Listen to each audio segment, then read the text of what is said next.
Muy bien, son las 8 de la noche, 8 minutos. Hoy estamos a miércoles 4 de agosto del año 2021. Vamos a iniciar nuestra sexta reflexión sobre el curso de epistemología que hemos estado desarrollando. Voy a compartir la pantalla para que ustedes puedan seguir la huella de lo que vamos a conversar en esta noche.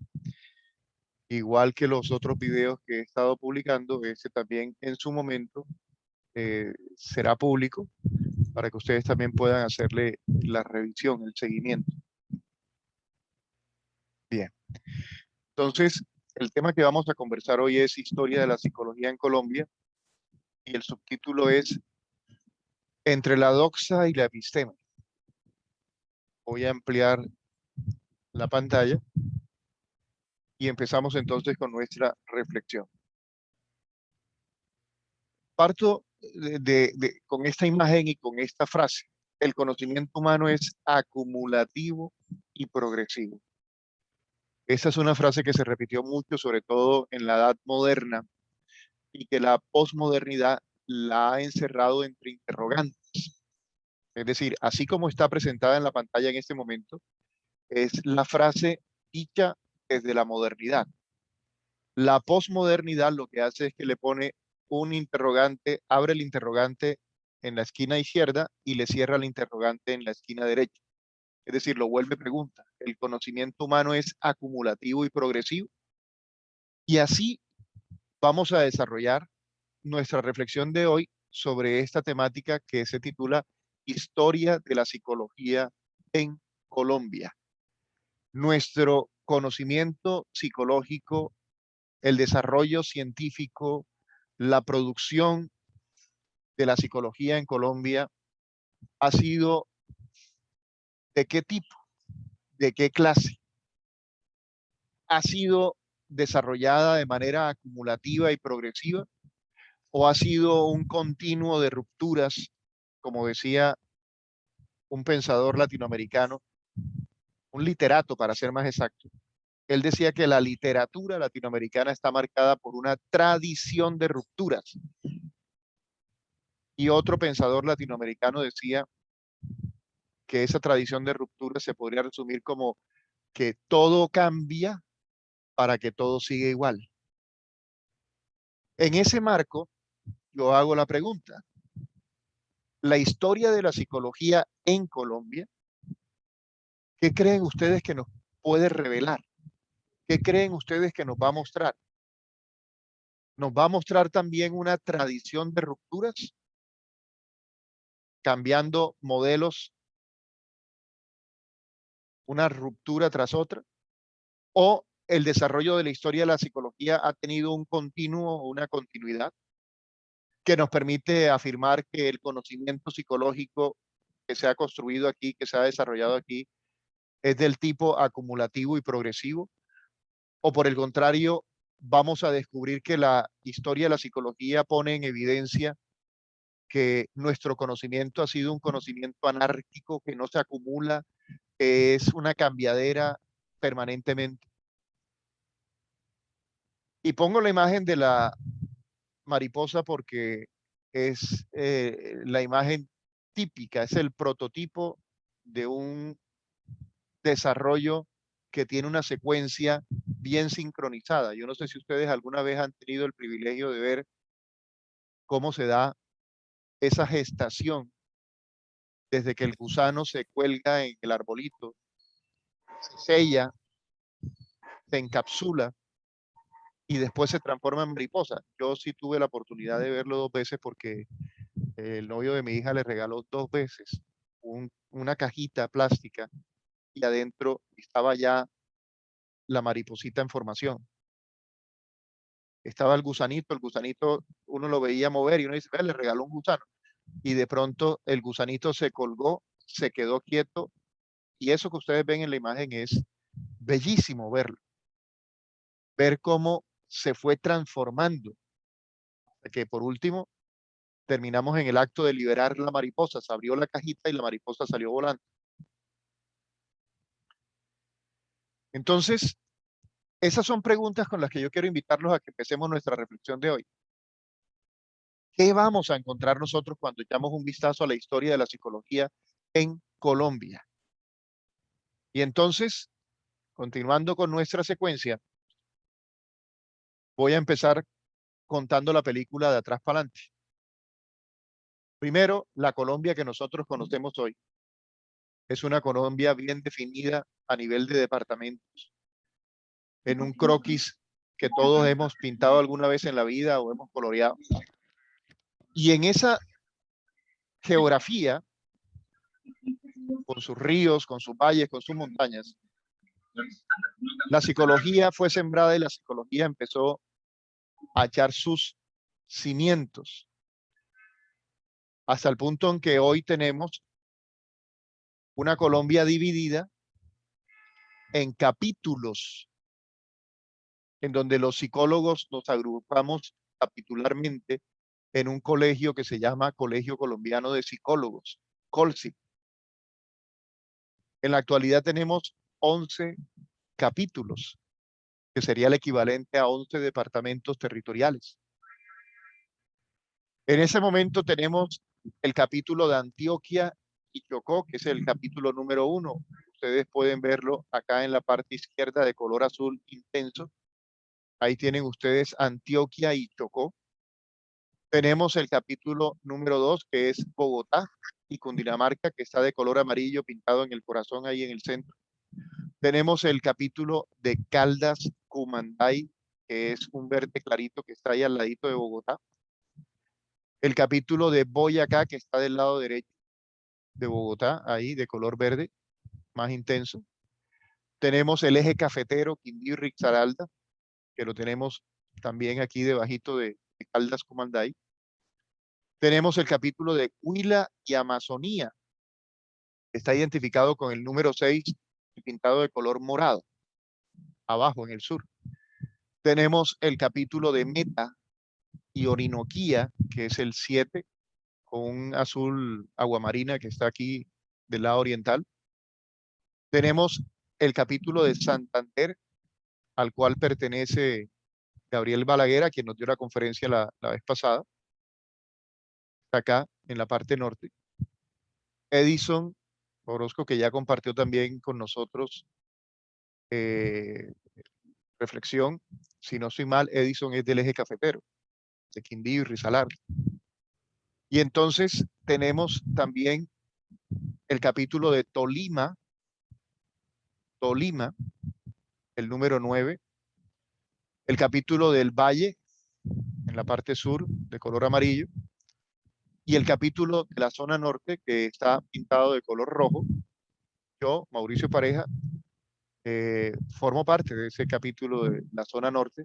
De ahí salí yo como representante de campo de epistemología e historia de la psicología. Y actualmente yo estoy de subdirector a nivel nacional del campo de epistemología y de historia de la psicología. Y por eso tengo esta responsabilidad de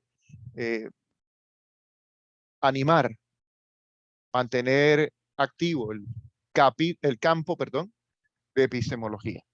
Entonces he empezado por ahí porque ese es el final de la historia de la psicología en Colombia en términos actuales. Aquí nos encontramos hoy geográficamente, así nos encontramos distribuidos, organizados los psicólogos en el Colegio Colombiano de Psicólogos, que recién cumplió apenas 15 años.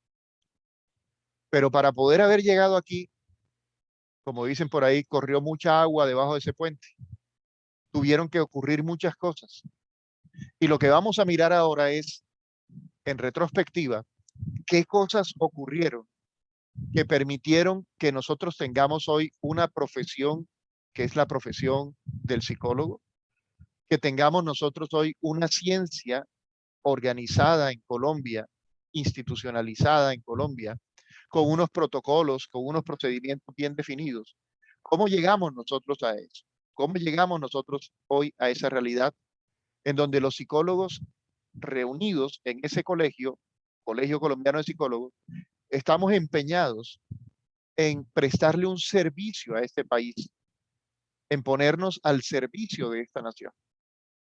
Entonces ya hablaremos más adelante de eso, pero por lo pronto hagamos la mirada retrospectiva echemos un vistazo hacia el pasado y ubiquémonos. Bueno, aquí estoy mirando en el chat que veo que han escrito. Luz Adriana dice buenas noches para todos. Solo puedo hablar por este medio. Tiene el teléfono bloqueado. Muy bien, no te preocupes. Claudita dice buenas noches y Tania o Tanya dice buenas noches a todos. Muy bien. Continuamos entonces con la presentación de la sesión de hoy, que repito, vamos a estar enfocados en la historia de la psicología en Colombia, una visión rápida, por supuesto. Hoy vamos a trabajar esta primera parte de la historia de la psicología en Colombia.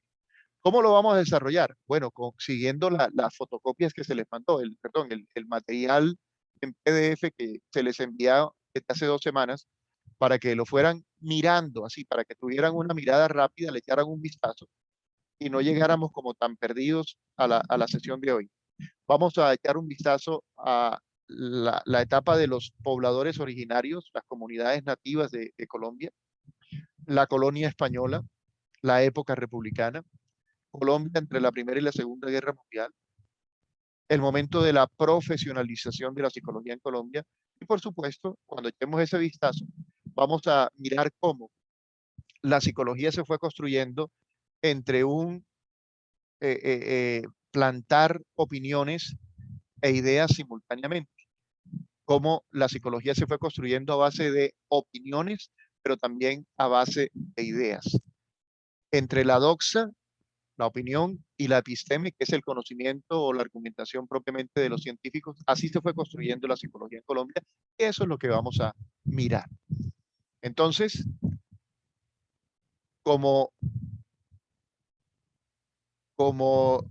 en aquel gran primer chispazo cuando la filosofía irrumpió en la historia de la humanidad, que se dio una transición del pensamiento mítico al pensamiento lógico, al pensamiento racional, así también la psicología irrumpió en Colombia.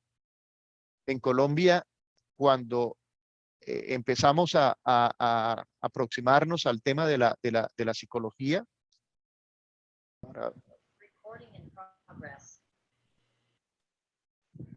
sí, permítame un momentico. Listo.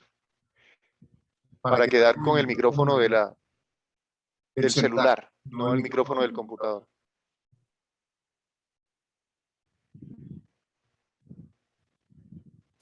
Muy bien, ahí está silenciado. Vamos a ver cómo hacemos para que... Bueno, yo creo que ahí me pueden estar escuchando. Lo importante es que en la grabación también quede mi voz, porque yo silencié el micrófono de allá y silencié esto. Bueno, listo. Voy a compartir nuevamente la pantalla. Les estaba diciendo entonces que el recorrido lo vamos a resumir en esta noche en 3 etapas. En primer lugar, vamos a echarle un vistazo a la psicología aborigen. En segundo lugar, vamos a detener nuestra mirada en la psicología filosófica, cuya importancia temática radica en el pensamiento filosófico de Santo Tomás de Aquino y San Agustín, o para ser más exacto, en el pensamiento filosófico de San Agustín, que fue primero, y Santo Tomás, que fue después. Fue la que, esa visión fue la que se enseñó formalmente en los primeros planteles educativos que se establecieron en el Reino de Granada, en el nuevo Reino de Granada. Y por último, vamos a mirar la psicología de Francisco José de Caldas, quien fue el primer colombiano que contribuyó novedosamente al análisis del pensamiento psicológico mediante su estudio del influjo del clima sobre los seres organizados. En ese estudio se refirió al hombre andino, al hombre... Recordemos que Caldas era un viajero, él se recorrió buena parte del país y se fue dando cuenta cómo las variaciones climáticas incidían en el comportamiento de las personas. Y entonces eso es lo que vamos a mirar hoy. Luego, vamos entonces a desarrollar el primer punto que les mencionaba, la protopsicología colombiana. Recuerden que yo no estoy descubriendo aquí que el agua moja, ¿oyeron? Yo no estoy planteando argumentos originales descubiertos por mí, no, estoy compartiendo con ustedes el material que ya se les envió las fuentes bibliográficas que les compartí a través del WhatsApp. Entonces, primer punto, la protopsicología colombiana. Los eventos que constituyen el dominio de la psicología han estado siempre disponibles a los hombres.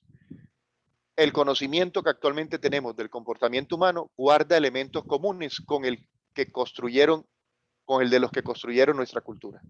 No es especulativo afirmar que las necesidades alimenticias, de defensa, de crianza, de convivencia de los aborígenes los llevó a desarrollar un conocimiento del comportamiento animal y humano. Es decir, el ser humano por naturaleza es un individuo que está pendiente del autoconocimiento, del conocimiento de su entorno, que siempre está haciendo ejercicios de introspección, reflexionando. Y no solo eso, sino que siempre está tomando decisiones, y para tomar decisiones ha tenido que desarrollar o ha tenido que alcanzar un desarrollo cognitivo importante que les permita evaluar opciones, evaluar alternativas. Es decir, esa protopsicología colombiana es esa psicología rudimentaria que le permitió a los aborígenes, a los nativos, construir sistemas sociales que les garantizaba una calidad de vida en medio de un ambiente tan hostil, tan agresivo como el de aquella época. Es decir, los hombres nativos tenían o habían desarrollado unos modelos organizativos basados en la identidad cultural, pero también en el desarrollo de la personalidad de los individuos que conformaban esos grupos humanos.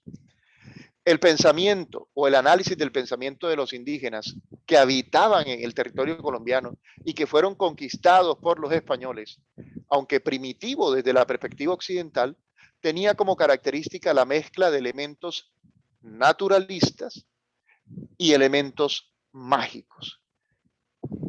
Ambas realidades se fusionaron. El hombre primitivo colombiano era un individuo que estaba en permanente contacto con la naturaleza, pero también en su afán de dominar la naturaleza, empezó a interpretarla, empezó a tratar de entenderla. Y la manera como él trató de controlarla inicialmente fue a través de ese pensamiento mágico que caracteriza a todos los hombres primitivos, independiente de que estén en Colombia o de que estén en Europa o de que estén en Asia. Donde ha existido ser humano, siempre hemos encontrado las mismas huellas, los mismos rasgos compartidos, lo cual permite identificar hasta cierto punto una naturaleza común, esa naturaleza que llamamos naturaleza humana. Entonces, el ser humano que vivía, que poblaba el territorio colombiano, era tan humano como el europeo y como el asiático. Eso significa que no solo estaba en contacto con la naturaleza, sino que tenía por intuición una visión mágica de la realidad.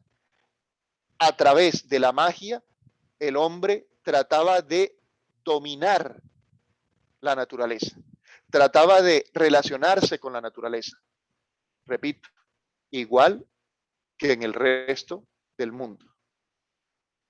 Bueno, entonces lo que el hombre hace desde esta perspectiva es el fruto de lo que el mismo hombre ha hecho en el pasado o como consecuencia de los conjuros mágicos de otros hombres o como resultado de las características positivas y negativas de la naturaleza o en fin, como el resultado conjunto de todos esos factores. En otras palabras, el hombre primitivo colombiano también se sabía que estaba conectado con una tradición humana y por eso ellos mantenían dentro de su visión de la realidad una conexión con sus ancestros, con sus padres, con sus abuelos. Entonces, la psicología o la protopsicología de ese momento no era propiamente una reflexión de tipo filosófico, no era una reflexión de tipo científico, era más bien una psicología de tipo práctico que tenía un doble propósito: conectarse con la naturaleza para dominar la naturaleza. En ese entender el mundo que habitaban, el hombre primitivo colombiano no, mejor, entre natural y sobrenatural. Es consciente natural y es consciente de que hay una realidad sobrenatural, pero no son dos realidades desconectadas. Para el hombre primitivo colombiano, lo natural incide en lo sobrenatural y viceversa. Lo sobrenatural también incide sobre lo natural. No tiene la visión espiritualista europea o de otras partes, en donde el mundo espiritual se desenvuelve casi que con vida propia, desconectado de las realidades humanas, sino que tiene una íntima conexión hasta el punto en que su prioridad es poder acceder a él para tener control no solo de ese mundo sobrenatural o supranatural, sino también para tener control del mundo natural en el que ellos están habitando. Por eso, sus dioses y el mundo del más allá que ellos imaginaban eran concebidos como una prolongación del mundo natural y no como un mundo sobrenatural, entendido por sobrenatural, algo que no tiene relación con nosotros. Incluso el hombre primitivo colombiano consideraba que la acción de la naturaleza no era esencialmente diferente de la acción mágica. En otras palabras, para ello la magia no era un acto sobrenatural.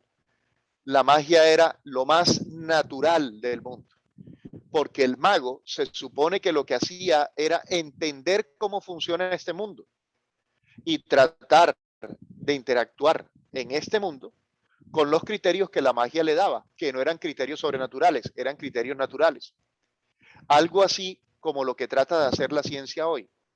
Es decir, nosotros no podemos creer que porque estamos viendo una pantalla de computador, eso es un acto mágico, entendido como acto mágico, que hay individuos dentro de la pantalla que cambian las imágenes, unos duendes o unas cositas por allá, o que yo hago palabras mágicas y eso cambia como si la magia fuera algo que no pudiera tener conexión con lo que está ahí.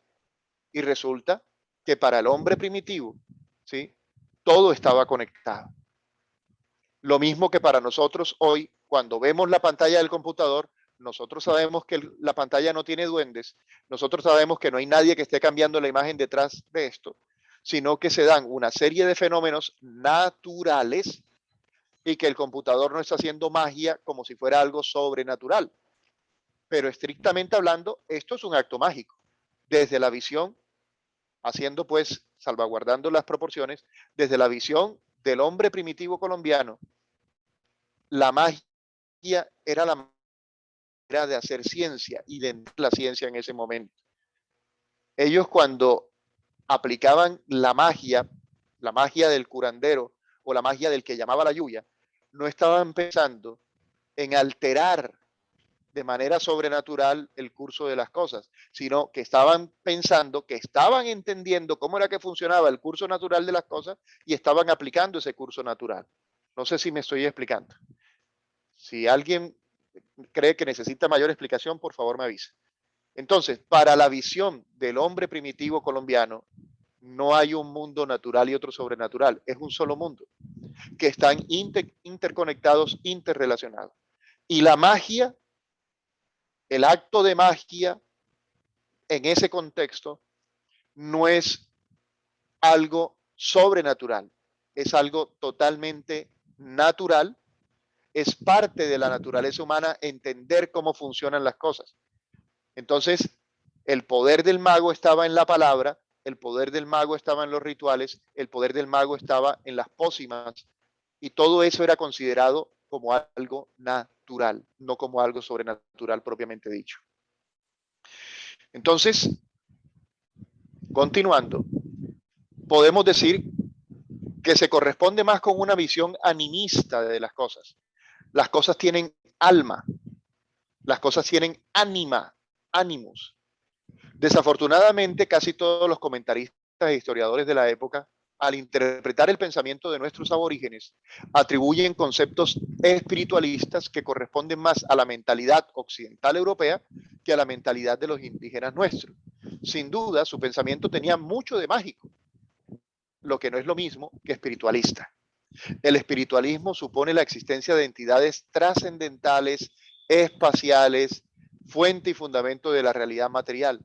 Por el contrario, la magia implica confiar en las propias fuerzas para ajustarse a un ambiente duro y hostil. Ellos no estaban esperando que espíritus de otro mundo les resolvieran los problemas. Ellos estaban convencidos que con su magia ellos podían sintonizarse con la naturaleza y tener control de la naturaleza. Quizás por eso la magia no desaparece con la religión, ni con la ciencia, como simplistamente algunos historiadores han pensado, sino que es paralela al desarrollo de esta. Es más, yo les voy a hacer una analogía y se las dejo para la discusión. Es como cuando no le funcionaba el televisor a uno en la casa y alguien se paraba y le daba un golpe al televisor y, oh sorpresa, el televisor empezaba a funcionar otra vez. O como cuando uno iba en el carro manejando y de pronto el carro se varaba y se varaban y empezaban a revisar a ver qué estaba sucediendo y empezaban a meterle mano al motor y después de un rato no lograban dar con el problema y a alguien se le ocurría darle un martillazo y ¡pum! De pronto funcionaba como por arte de magia. Es decir, no estamos pensando que vino un espíritu y metió mano. No, lo que uno supone es que con el golpe algo moví, algo hice, algo puse a funcionar bien. La magia, guardando las proporciones, repito, en el contexto nativo nuestro, era algo como darle golpes al televisor. Es decir, el nativo pronunciaba unas palabras, hacía unos rituales. ¿Y cómo sabían que la magia funcionaba? Porque el enfermo se curaba, porque la lluvia empezaba a caer. Que eso se conecta mucho con lo que Mircea Eliade presentaba sobre el estudio de los mitos. ¿Cuál es la prueba de que el mito funciona, de que el mito es realidad?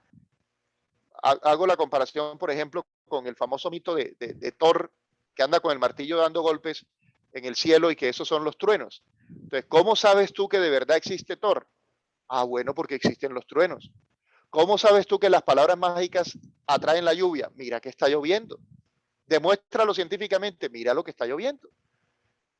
¿Cómo sabes tú que hay un Dios que en la noche baja la luna y sube el sol? ¿Cómo lo pruebas? Mira, en la noche no hay sol. Mira, en el día no hay luna, a menos que los dioses lo permitan. Entonces, la cuestión es, ojo, la visión mitológica que envuelve también a la visión mágica, propia de los aborígenes, propia del pensamiento primitivo, era una forma de tratar de entender y de explicar lo que estaba ocurriendo. Ahora, nosotros creemos que porque somos científicos no tenemos pensamientos míticos ni tenemos visiones mágicas, y eso también es falso, como lo va a mostrar muchas veces Thomas Kuhn en su libro La historia de las revoluciones científicas. Hay pensamientos científicos hoy en día que son considerados científicos y que tienen su resabio, su dejo de mágico también, porque muchas veces son aceptados casi que mágicamente, como cuando la invención de la bomba atómica. Cuando inventaron la bomba atómica, nunca nadie había visto un átomo. Todo lo que decían de los átomos lo decían a base de suposiciones basadas en la física y en la matemática, pero nadie había visto un átomo. Hoy en día parece que sí ya tenemos microscopios lo suficientemente potentes como para verificar los átomos, pero aún sin verlos se generó una explosión atómica. Bueno, alguien tenía la mano levantada por acá, perdone que me extendí un poco para poder redondear la idea. Mauricio. Tania creo que era la que había levantado la mano. Disculpa una cosita, quería que me expliques o te explayes un poquito más en explicar por qué los aborígenes colombianos eran diferentes de los europeos, por lo que tú dices, ¿no? Los europeos no eran y los colombianos sí eran. ¿Por qué esa apreciación? Porque yo he ido, por ejemplo, ¿por qué me refiero a esto? Porque si tú te vas a Inglaterra y ves, por ejemplo, Sí. Stonehenge, Stonehenge es un lugar muy lleno de esa magia que sin estar viviendo en esa época, pues tú la percibes. Ves la espiritualidad de la gente, ves la forma en que ellos viven. Es una forma muy semejante a la que se podría decir que hubo en ese momento en los aborígenes colombianos, ¿no? O sea, ¿en qué te vas a parecer que es diferente lo de los europeos? No, lo que estoy planteando primero es que hay algo que llamamos naturaleza humana y que llamamos naturaleza humana porque es común al hombre de Asia, al hombre de Europa, al hombre de Colombia, a cualquier hombre. Donde existan seres humanos, existe esa conexión entre el hombre y la naturaleza, pero también esa limitación a la hora de comprender la naturaleza que nos hace pensar que hay cosas escondidas que no conocemos y a las que llamamos misterio, es decir, que forman parte del misterio. Esa parte del misterio hay quienes lo llaman mundo sobrenatural. Y ese mundo sobrenatural muchas veces lo presentan, lo visualizan como más de línea espiritualista que de línea mágica. Es decir, un universo lleno de espíritus que llevan vidas paralelas a la nuestra y que tienen realidades muchas veces desconectadas de la nuestra. Lo que estoy diciendo es que en los textos que miramos, que yo les mandé, se maneja una hipótesis de trabajo, una hipótesis de investigación. Y es que en la cultura nuestra, ¿sí? Hablo de la nuestra porque es la que estamos trabajando ahora, en este momento, esa separación entre mundo material, o mejor, mundo natural y mundo sobrenatural, no estaba tan marcada como si estuvo en las huellas que se han encontrado en Europa, en Asia, ¿sí? En donde hay una separación bastante, repito, marcada entre ese mundo natural y ese mundo sobrenatural. Acá los aborígenes nuestros parece que no los ven tan separados, los ven íntimamente conectados hasta el punto en que no se podría hablar realmente de dos mundos, sino de un solo mundo. Pero ¿por qué usted piensa que, por ejemplo, el aborigen europeo, asiático, tenía separados esos mundos? ¿En qué lo puede distinguir esa diferenciación? Bueno, por un lado, en la mitología y en las huellas arqueológicas, que en los documentos de las historias, de los mitos y las leyendas que se tienen en esas zonas en comparación con las nuestras. Es decir, aquí nuestras tradiciones, que puede ser porque allá se han conservado más, pero las tradiciones que tenemos acá, por ejemplo, esas visiones, para decir algo, aquí hay un pueblo que eran los Tarianas del Baupés, que tienen un mito muy famoso para nosotros que se llama Yurupari, en donde ellos explican el origen del hombre y el origen de las mujeres y de los hombres y de las separaciones entre hombres y mujeres, en un relato bastante interesante en donde les roban las flautas y hay unas danzas y unas cosas que se acompañan. Entonces, esa visión en donde hay un mundo a ver, llamémoslo sobrenatural como lo llamarían allá, acá no está tan marcado esa separación entre esos dos mundos. Es decir, ellos están hablando de esa historia pretérita, de esa historia pasada, pero en el fondo lo que están contando es la historia de ellos en tiempo presente. ¿Sí? No entran en esa separación tan profunda, tan marcada de que sí, existió esa época, existió ese mundo, existió a ellos, voy a decir de pronto algo un poco atrevido, y es a ellos más que contar la historia de lo que había pasado, lo que les interesaba era contar la historia de lo que estaba sucediendo en este momento a esa comunidad en ese instante, y por eso ellos cada determinado periodo de tiempo a través de los rituales actualizaban ese momento pasado. Si tú te das cuenta, eso es común a todas las tradiciones antiguas, pero acá la diferencia ¿dónde estaría? En que ellos ponen más el énfasis en el control sobre la naturaleza, el elemento mágico, más que hablar de seres espirituales. Estaban más concentrados en el tiempo presente, en su realidad, en tener control de las situaciones presentes, que en lo que pasaba en el otro mundo, de lo que pasaba en el mundo espiritual o en el mundo del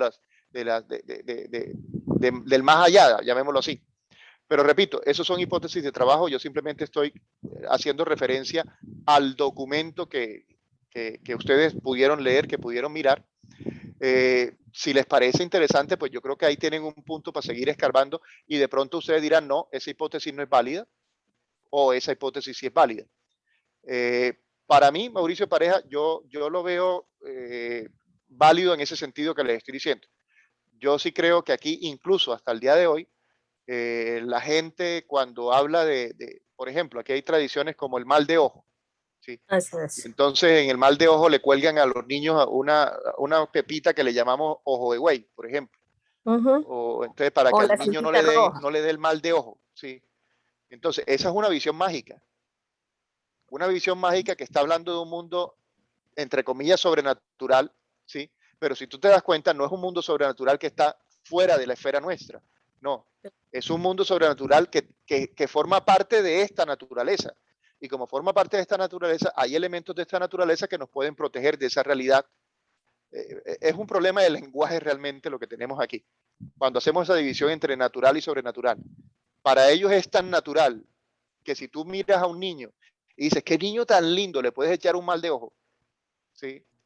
Claro. Tan natural es eso, como natural también es ponle la pepita para que si alguien le echa un piropo al niño, no le vaya a echar mal de ojo, porque el mal de ojo en el fondo es una forma de decir, hay gente que te adula, pero en el fondo lo que tiene en su corazón es envidia y lo que quiere es que te vaya mal. ¿Me estoy explicando? Sí, sí, sí, yo te entiendo. Lo que pasa es que, por ejemplo, a mí me gusta leer mucho sobre la cultura egipcia y yo, por ejemplo, veo que Ajá, ellos tenían muy arraigado en su vida normal, diaria, sí, la parte espiritual y la parte claro, normal, ¿verdad? La sí, parte, sí, era su diario vivir. Entonces sí, ellos sí. no distinguían entre los dioses egipcios Ujú. y su naturaleza misma. Entonces, por eso es que yo sí pensaría que es un poquito cuestionable, ¿no? Desde mi punto de vista. No sé, como usted dice, también No, tendría sí, que, vuelvo te digo, bueno, como hipótesis, es ajá, una hipótesis. Sí, es una hipótesis. Yo entonces en eso tendría no que, me pongo a discutir, y menos sí, en este momento cuando el tema de fondo es la historia de la psicología más claro, que la claro. historia de la mitología. Pero Sí, sí dejo la inquietud. Me parece interesante la apuesta que hacen ellos en el documento al proponernos eso, porque, por ejemplo, en el tema, tú lo puedes, ya que mencionas el tema de los egipcios, fíjate que los ritos funerarios de los egipcios tienen algunas cosas en común con lo nuestro, pero en el así es, fondo eso te iba a ellos decir prácticamente justamente. terminaron creando una cultura en función de la muerte, del más allá, ¿sí? Ajá, así es. En Ujú, función del más allá, porque les interesaba más el mundo espiritual que no se ve que el mundo exacto. real que sí tenemos nosotros acá enfrente. Acá había Ujú, ritos funerarios, claro que sí, pero no eran en la misma proporción de ellos. El carácter espiritualista lo que hacía era enfocar más la vida en el mundo de los espíritus que no vemos que en la vida que sí tenemos nosotros acá. Sí. ¿sabes Pero qué? bueno, No, ese debate está es un planteado, no debate, lo de planteé yo. verdad que sí. Yo pienso que en cambio, Sí, no, yo pienso que si tú te das cuenta, las ruinas mayas, las ruinas incas, las ruinas de Machu Picchu, por sí, ejemplo, son justamente eso, lo mismo que ajá, hacían los egipcios, adoración a la muerte, cultura a la ujú, muerte, o sea, el más allá. Entonces, bueno, a mí, en cambio, yo ajá, pensaba que mejor, yo pienso que hoy en día vivimos esa separación de sí, la cual plantea tu hipótesis. Hoy en día. Hoy en día, mientras los latinos, ajá, digamos, los sudamericanos, sí vivimos en esa situación que tú dices, lo natural y lo sobrenatural mezclado, en cambio el europeo no. El europeo sí ha hecho sí, lo que esa hipótesis que usted dice, que ha separado su vida de normal de lo mágico, de lo espiritual, pero ujú, actualmente. Y eso creo que es, pienso yo, desde mi punto de vista, cuestionable y lógico de revisar a nivel sociológico, porque creo que eso les ha costado a ellos muchas cosas que antes sí tenían. ¿Ya? Y en cambio nosotros lo seguimos manteniendo como cultura, como idiosincrasia. Entonces, ellos se han despojado de esa espiritualidad, de esa ujú, creencia en lo mágico, en lo sobrenatural, y lo han normalizado, tecnificado y hasta cierto punto modernizado, hasta el punto que todo lo cuestionan porque no creen en eso. Y eso es lo que... Tania, pero pasa una cosa curiosa, fíjate, en Europa está pasando una cosa curiosa, y es que la ausencia de esos rituales que podríamos llamar de tipo religioso Así ha es. generado una nueva forma de rituales que en cierto modo también son de tipo religioso. Yo he tenido que atender pacientes de Holanda, he tenido que atender pacientes de los países, sobre todo del norte de Europa, que son muy fríos y en Ujú, donde para pasar el invierno muchas veces están jugando los famosos juegos de roles, ¿sí? Y ya. he tenido que atender problemas serios, serios, en donde se da una disociación entre la realidad real, digámoslo así, y la realidad de los juegos de roles, ¿sí? Y en Extraño. esos juegos de roles ellos construyen mundos de fantasía, mundos paralelos, mundos, ¿sí?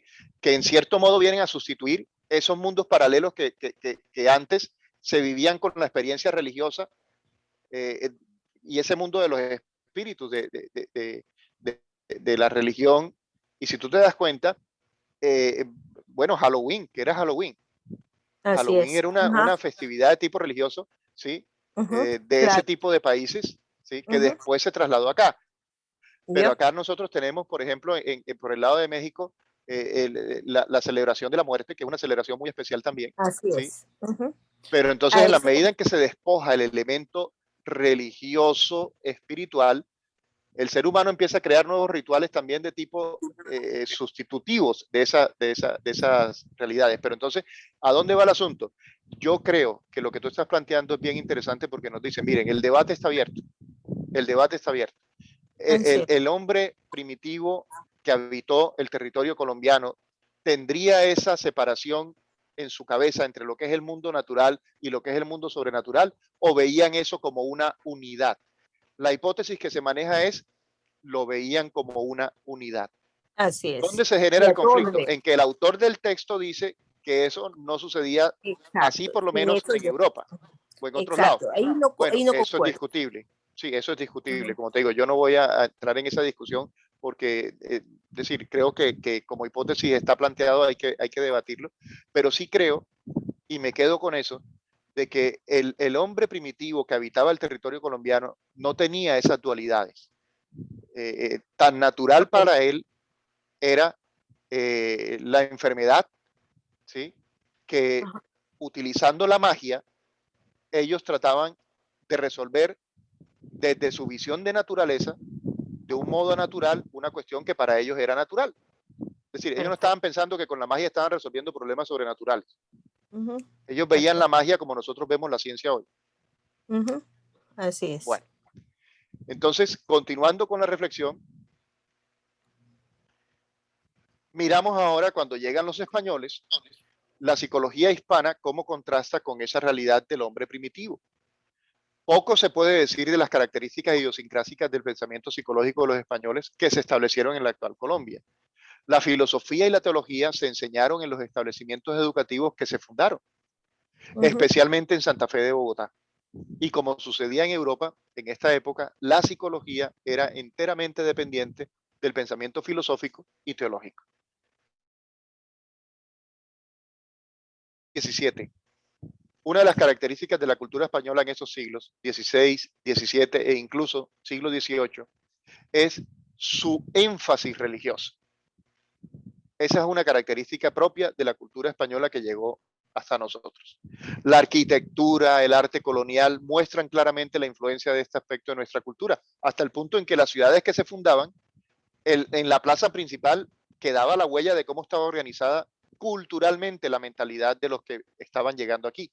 Toda plaza tenía su iglesia, toda plaza tenía su estado, o mejor, su parte del gobierno civil, digámoslo así, y así se replicaba siempre en todos lados.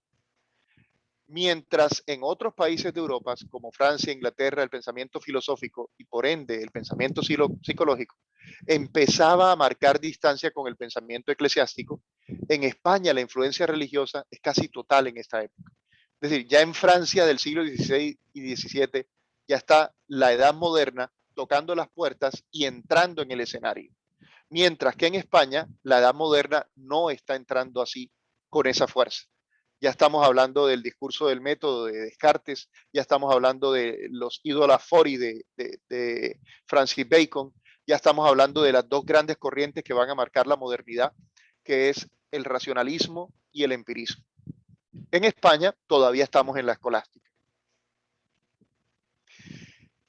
Ahí, en ese pensamiento que nos llega, que nos visita con los españoles, la escolástica está construida sobre dos grandes columnas. La primera columna es el pensamiento de San Agustín de Hipona. En virtud a la herencia platónica de San Agustín, se establecieron las bases de una disciplina psicológica con objeto y métodos propios, pero que respondía más a sus intereses teológicos que a su contacto con los eventos psicológicos. Podríamos hablar entonces de una psicología teológica, más que de una psicología filosófica. Pero no se nos olvide que la psicología como tal, el primer concepto de psicología como tal, derivó de la filosofía.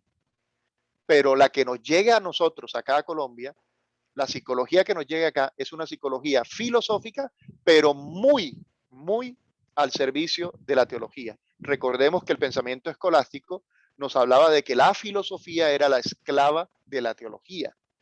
Todo estaba subordinado a la teología, incluyendo la psicología filosófica. ¿Cuál es el objeto de la psicología desde la perspectiva de San Agustín? El alma, la mente, el yo. ¿Cuál es el método que se maneja desde la filosofía de Agustín y desde la psicología de San Agustín? Si el objeto es el alma, si el objeto es la mente, si el objeto es el yo, el método privilegiado es la introspección. Recuerden que en cierto modo San Agustín va a dejar huella también en Descartes. Esa herencia platónica también va a llegar hasta Descartes, con el famoso cogito ergo sum, ¿sí? Pienso, luego existo. Ese ejercicio de introspección que después va a marcar también todas esas corrientes de tipo racionalista, como la fenomenología de Husserl, de donde vendrá después también la fenomenología, bueno, antes había estado la fenomenología de Hegel, y también tenemos la fenomenología de Heidegger, y a través de Heidegger vendrá después la hermenéutica gadameriana, y después vendrá también la crítica posmoderna con Derrida o Derrida, pero esa es la misma vena, esa es la misma beta que va condicionando el pensamiento. Y la psicología que se construye desde la línea de San Agustín es una psicología que le pone mucho énfasis a la introspección, es una psicología que se enfoca en el alma, en la mente, en el yo del individuo. Para ese pensamiento de tipo agustiniano, conocer es recordar. Recordemos lo que planteaba Platón de la anamnesis. Acuérdense que Platón sí manejaba un dualismo bien marcado entre el mundo de las ideas y el mundo, perdón, el famoso, la metáfora de la caverna, el mito de la caverna, en donde el mundo de las realidades materiales es el mundo de las sombras, mientras que el mundo de las ideas es el mundo del que está a plena luz viendo la realidad como es. Y recuerden que Platón hablaba que el alma venía, había salido del mundo de las ideas, y que como ya conocía las figuras perfectas de las ideas antes de haber llegado acá a este mundo terrenal, entonces lo que tenía que hacer el filósofo era recordar lo que el alma había visto allá en el mundo de las ideas, la anamnesis o anamnesis, como dicen algunos por ahí. Entonces, evidentemente, San Agustín influyó grandemente en el pensamiento de épocas posteriores. Los constructos que él ayudó a establecer, como el alma, el yo, la vida interna, han sido instituciones culturales poderosas y duraderas. El establecimiento del espíritu como un proceso cognoscitivo dio lugar a la doctrina de la experiencia inmediata, entendida como el conocimiento de sucesos que ocurren exclusivamente dentro del alma. Una consecuencia de esta doctrina es la afirmación de que el ser humano solo conoce directamente su propia mente, mientras que las mentes de los demás solo se conocen por inferencia directa. Tania, yo no conozco tu mente, ni tú conoces la mía. Tú lo que haces es inferir, inferir. Tú te imaginas cómo es mi mente a partir de tu propia mente. Por lo tanto, el hecho de conocer dejó de ser un proceso de ajuste de los individuos a su medio para pasar a convertirse en un atributo del alma, de tal forma que la certeza, la duda o cualquier otra acción de la mente se convierten, anticipándose a Descartes, en una afirmación de la propia existencia. El método para entrar al dominio de la propia conciencia no puede ser otro que el de la introspección. Entonces, ahí tenemos el aporte de San Agustín a la psicología, recordemos, una psicología de tipo filosófico. Por otro lado, tenemos a Santo Tomás de Aquino, que es otro de el segundo pilar de la escolástica, el pensamiento medieval cristiano, es Santo Tomás de Aquino. Él trajo la reconciliación entre el sobrenaturalismo y el racionalismo, usando dos herramientas poderosas: las enseñanzas de la Iglesia y la obra de Aristóteles. Recuerden que desde la perspectiva medieval, el criterio más importante que se utiliza en la filosofía es el criterio de autoridad, la prueba de autoridad, citando autores que se reconocen como voz autorizada. Y en el pensamiento cristiano católico, la voz por excelencia es la voz de la Iglesia, entiéndase la voz de las Sagradas Escrituras, y la de los autores filosóficos que han sido reconocidos por la tradición de filósofos como verdaderos pensadores, en este caso, Aristóteles. Santo Tomás contribuyó a estabilizar los postulados de la psicología moderna. Para Tomás de Aquino, el hombre como especie tiene una forma sustancial, el alma racional.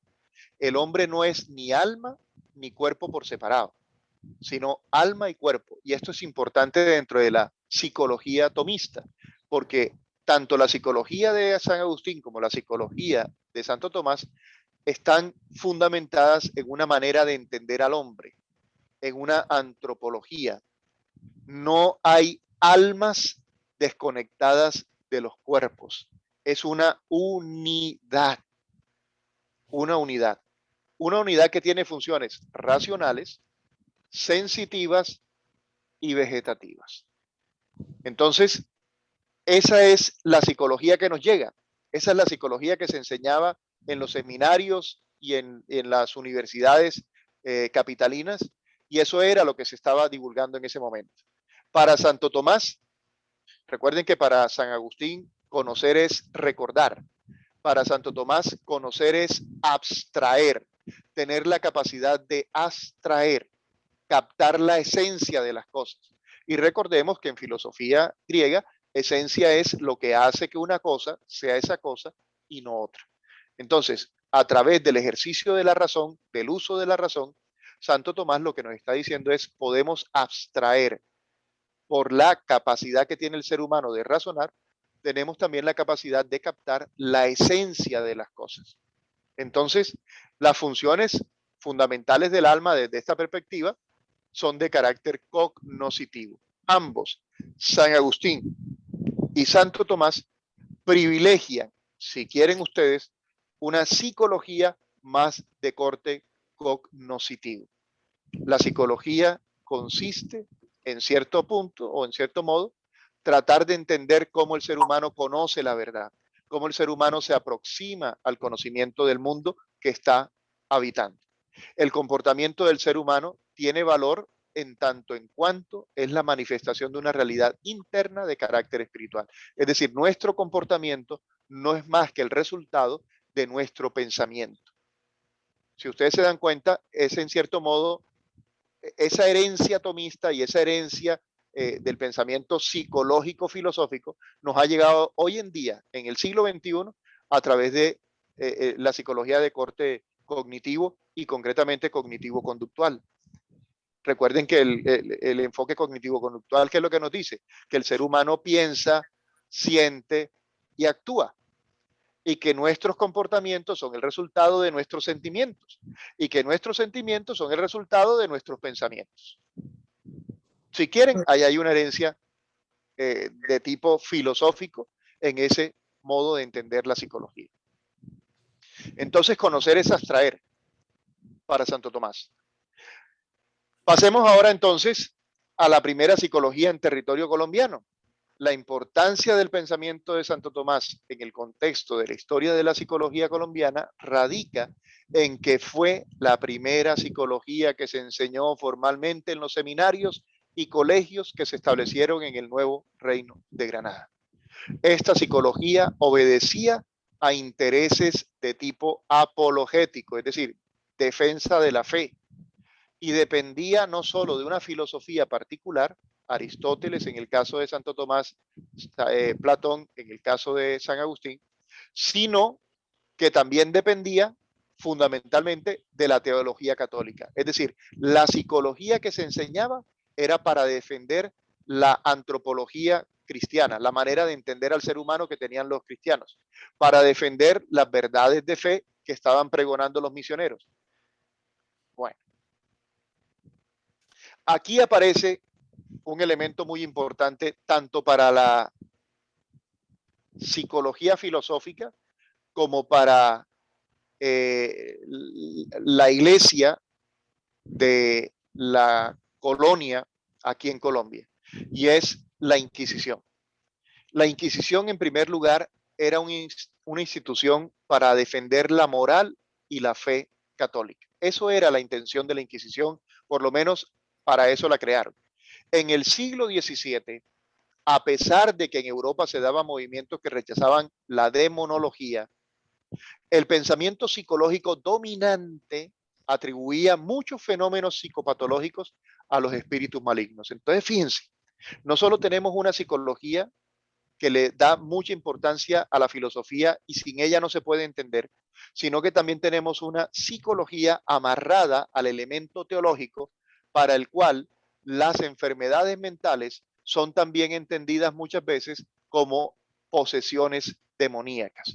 Pero algo importante que vale la pena destacar es que siendo consecuentes con la psicología escolástica, la enfermedad mental era objeto de consideraciones morales y religiosas precisamente por eso. Y parte del discernimiento que tenían que hacer los inquisidores era averiguar si el comportamiento de la persona era un problema de tipo psicológico o era un problema de posesión demoníaca. Ya en ese momento se trataba de diferenciar esa doble realidad. La realidad de los factores psicológicos que inciden en el comportamiento humano y los factores espirituales que inciden en el comportamiento humano. Recuerden, estamos hablando siglo XVII. Claro. En Colombia, en la ciudad de Cartagena, mi ciudad natal, la ciudad donde yo nací, se instaló en 1610 el Tribunal del Santo Oficio de la Inquisición. Si ustedes visitan un día a Cartagena, en el centro de la ciudad, ahí encuentran todavía con las puertas abiertas y con guías de turistas que les pueden explicar lo que se conoce como el Palacio de la Inquisición. Ahí está toda la historia de la Inquisición en la ciudad de Cartagena. Es interesante señalar que ese tribunal reconocía y diferenciaba las enfermedades mentales de causas naturales y las diferenciaba de las brujerías, de las que tenían factor de tipo espiritual, llamémoslo así. Entonces podríamos hablar de enfermedades mentales y enfermedades espirituales. En ese sentido también nosotros podemos entender cómo los evangelizadores empezaron a, a debatir y a discutir cómo interpretar los comportamientos de los nativos y cómo interpretar también los comportamientos de las comunidades afrodescendientes que traían cautivos de África también con todas sus tradiciones. En la ciudad de Cartagena, esa ciudad que yo les menciono, existe un monasterio en una loma, la loma más alta que hay allá en Cartagena, que mide como unos 100 metros, y eso se considera una montaña grande, imagínense. En esa loma, en la cima, hay un monasterio de los padres agustinos, no sé si son recoletos, pero es una comunidad religiosa agustina, si no estoy mal. Hay una leyenda. Dicen que en esa montaña las comunidades negras adoraban al diablo. A ese diablo lo llamaban Buciraco. Incluso cuenta la leyenda que tenían también unos rituales y unas canciones y decían Buciraco vení, y uno de los sacerdotes los encontró en esa orgía, en esa expresión religiosa pagana, y entonces cogió al chivo, un chivo que ellos dentro del ritual lo identificaban con Buciraco, y cogió al chivo y lo lanzó desde la montaña y mató al chivo. Cuenta la leyenda que ese era el diablo y que ese monje o ese sacerdote liberó a esas comunidades de la posesión diabólica. Hoy en día, pues, la interpretación que se hace está sujeta a muchas lecturas. Una de ellas, una de esas lecturas, lo que cuenta es que para los españoles era muy raro ver a las comunidades negras haciendo esos bailes, haciendo esas expresiones artísticas, dirían hoy, sobre todo también con mujeres y hombres desnudos, cuando ellos andaban con tanta ropa. Si ustedes miran las imágenes, Cartagena es una ciudad caliente, sumamente caliente. En esa época no había ventiladores, no había aires acondicionados. Y además se vestían como se vestían en España, con unas mangas larguísimas, con unos ropajes pesados. Es decir, la gente, yo no sé cómo no se cocinaba más. El negro que venía de África, que estaba acostumbrado al calor, ellos andaban sin ropa, andaban con una vestimenta distinta. Entonces debió ser un espectáculo bastante alarmante para este religioso, observar esos bailes, esas danzas, esa música, y más aún en unos rituales donde tienen un chivo, que hasta el día de hoy ustedes ven que las imágenes del diablo muchas veces las representan como un chivo con los cachitos así todo doblados. Entonces, eso fue ahí en Cartagena. También en Cartagena, hasta el día de hoy, si ustedes van a Cartagena, ahí mismo, al lado del Palacio de la Inquisición, ustedes encuentran lo que era una casa que durante muchos años fue la casa, como decíamos nosotros de jóvenes, era la casa de los espiritistas, porque hay una comunidad de espiritistas muy famosas en Cartagena y ellos tienen una casa ahí, justo cerca del Palacio de la Inquisición. Pero para terminar de completar el cuadro, si ustedes van a Cartagena, van a encontrar el Palacio de la Inquisición, la Casa de los Espiritistas y justo enfrente de la Casa de los Espiritistas, la Catedral de Cartagena. Es decir, todo el paisaje religioso estaba ahí en esa zona. Hoy en día encuentran también en el centro el Parque de Bolívar, el Monumento a Bolívar, y encuentran otros. Es un paseo bien bonito. Ojalá si van y lo conocen, se van a maravillar porque es muy bonito esa zona. Pero entonces lo que vamos viendo también es cómo eso va reflejando una psicología, una manera de entender la vida, una manera de entender al hombre, una manera de entender la realidad bastante interesante. Son las 9 de la noche, 6 minutos. Yo no quiero que esto se nos vuelva algo pesado, tedioso. Por eso quiero concluir el tema de la Inquisición. Voy a compartir la pantalla nuevamente. Y con eso concluimos nuestra reflexión de hoy, haciendo el cierre con el tema de la Inquisición. Y luego en la próxima semana continuaremos con este tema que espero sea interesante para ustedes, así como para mí también es muy interesante poder hablar de esto. Entonces, la Inquisición no solo tenía un factor importante de tipo moral y religioso, sino que después, cuando la Inquisición empezó a entrar en decadencia, la Inquisición empezó a tener también importancia de tipo científica. La Inquisición decayó en el siglo XVIII, es decir, XVII, XVIII, y como dice Forero Benavides, se convirtió en mala hora en tribunal para juzgar las verdades científicas.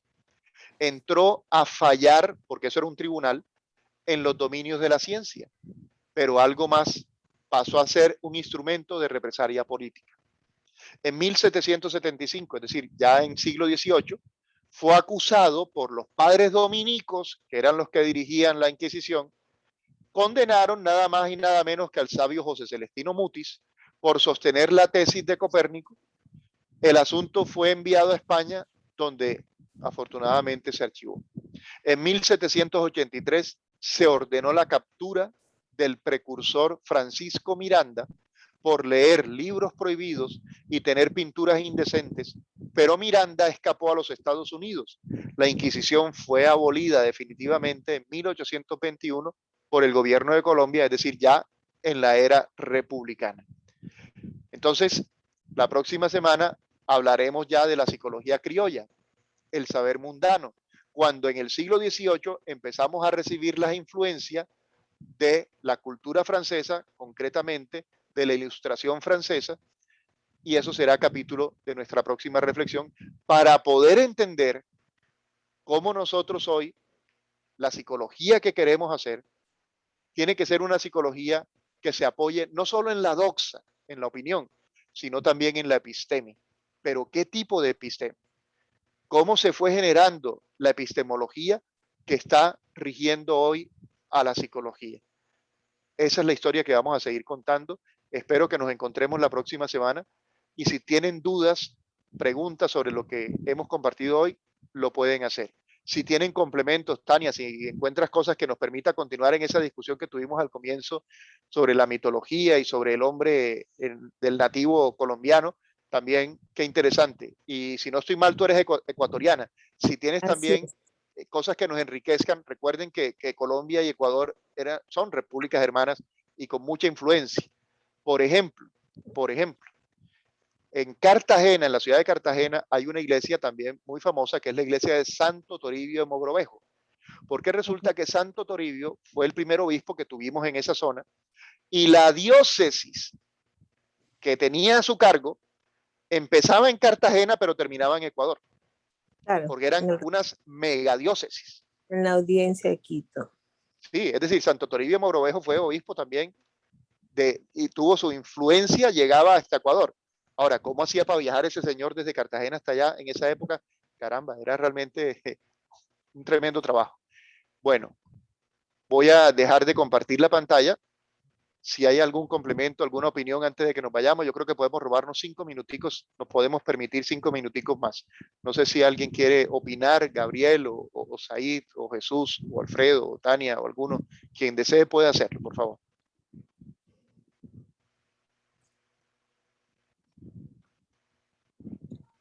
Bueno, yo, Mauricio, te quiero dar las gracias. En realidad ha sido una sesión muy, muy enriquecedora, muy, muy bonita. Me ha encantado y veo que en realidad tenemos tanto en común los ecuatorianos con los colombianos en su protocultura, en su protopsicología, ¿verdad? Que en realidad hablar de Colombia es como hablar de Ecuador. Y Sí, creo que en realidad de toda Latinoamérica hemos tenido muchas cosas en común y bueno, pues en realidad refrescar estos conocimientos ha sido muy, muy provechoso para mí. Gracias, bueno, Mauricio. me alegra, Dani, que te haya gustado. Y fíjate que nos quedan pendientes todavía Sí, factores, grupos que incidieron también, como por ejemplo los masones. La masonería sí. también tuvo una influencia muy grande, Y impactó sigue mucho en teniendo. la psicología nuestra, ¿sí?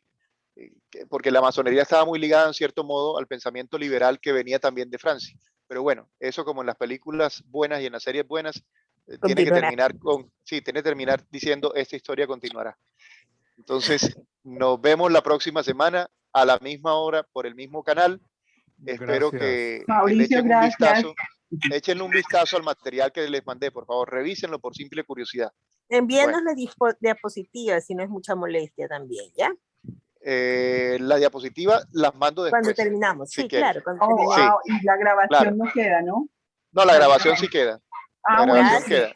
sí, no Muchas la Bueno, gracias. comparto. Chaito. Mauricio, ¿será que te puedo pedir un favor? Disculpa, muchas gracias por esos hola. aportes tan valiosos como siempre hoy que me he perdido porque no Ajá, podía conectar horario ya para el sí. miércoles. ¿Será que te puedo molestar si tienes de pronto alguna referencia sobre nuevas tendencias de la psicología? Nuevas Que me tendencias de la puedas psicología. compartir, sí, que me puedas compartir o textos que puedas escribir. Bueno, si quieres hagamos una cosa. Anota mi teléfono, yo Listo, creo que tú lo tienes. Me sí, debe mandas un estar ahí. mensaje. Bueno, Mándame un mensaje. Yo no te contesto, sino que lo dejo en azul para bueno, recordarlo y voy a mirar. listo. Nuevas tendencias, es decir, tendencias Nuevas actuales. tendencias de la psicología, sí, como lo que, Ok. Sí, no esa tanto lo parte que también me interesa a mí, Mauricio, por favor. Si sí, No, lo nos interesa a tienes, todos, nos a interesa todos a todos y yo porque creo que nos puede ser un buen interesaría. sino que conversatorio. me Sí, estoy sí. adelantando porque pues obviamente que la historia necesitábamos hacer hacer digamos, revisión que Sí, tú nos has invitado y que nos has compartido todo este tiempo para poder ya entrar a entender cuáles incluso los aportes desde los enfoques tradicionales hacen a estas nuevas tendencias, ¿no?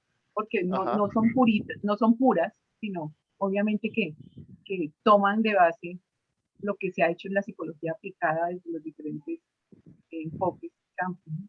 sí. Yo no sé, yo soy de los que creo que una característica que debe tener un buen epistemólogo es una humildad socrática. Es decir, yo creo que nosotros tenemos que entender que ese cuento de que estamos descubriendo nuevas teorías, nuevas tendencias, nuevas cosas, caramba, yo entre más estudio la historia, yo me doy cuenta que Y en tú realidad haces unos no es tal. ensamblajes, unos ajustes, incluso Sí, sí, unas, sí. bueno, Y con es esas muy columnas tan cuestionable grandes mucho. que tenemos, Sí, sí, sí. sí. Bueno, pero voy a averiguarte y vamos a ver, porque de verdad yo creo que ese es un tema obligatorio que tendremos que trabajar aquí a nivel de conversatorio. Completamente de Pero, acuerdo, Mauricio. pero para eso primero tenemos que echar un repaso a nuestro pasado Seguir, ajá, para poder seguir. tener punto de comparación. Sí, sí. Así Sí, es. porque si vamos a decir nuevas tendencias, para poder decir nuevas Porque tendencias tenemos que tener claro cuáles son las viejas. hay una Claro, tradición, claro, Bueno, unas perfecto. bases epistemológicas, Una teóricas, pregunta, teóricas. Ajá. dime. una pregunta, qué pena ya. Hasta ahora me conecto porque estaba yo preocupada. Digamos que acá se puede, digamos, con tu permiso, empezar una averiguación, ¿Averiguar qué? empezar una indagación de conceptos, de temas, de, ¿cómo es? Claudita, Conceptos, temas, para hacer como una investigación. Claudita, si quieres, yo lo que te propongo, ¿te parece bien? Anota mi teléfono y por el privado me escribes, me cuentas de qué se trata la pregunta o me llamas y conversamos, ¿te parece? Sí, Porque ya son pues, las 9:15 y tú sabes que yo soy obsesionado por cumplir bien los tiempos y no extenderme. Entonces ya estamos pasados de tiempo. Comunícate ok, conmigo por el privado y por ahí yo te ayudo, ¿vale? ok, Bueno, ok. oigan, una feliz noche. Nos vemos entonces la Bueno, próxima semana. Gracias, Mauricio. lo mismo. Excelente recorrido Gracias. y hay que seguir. Muchas Vale, gracias. que estén muy bien. Muchas Feliz gracias, noche. Mauricio. Feliz Bueno, noche. hasta luego.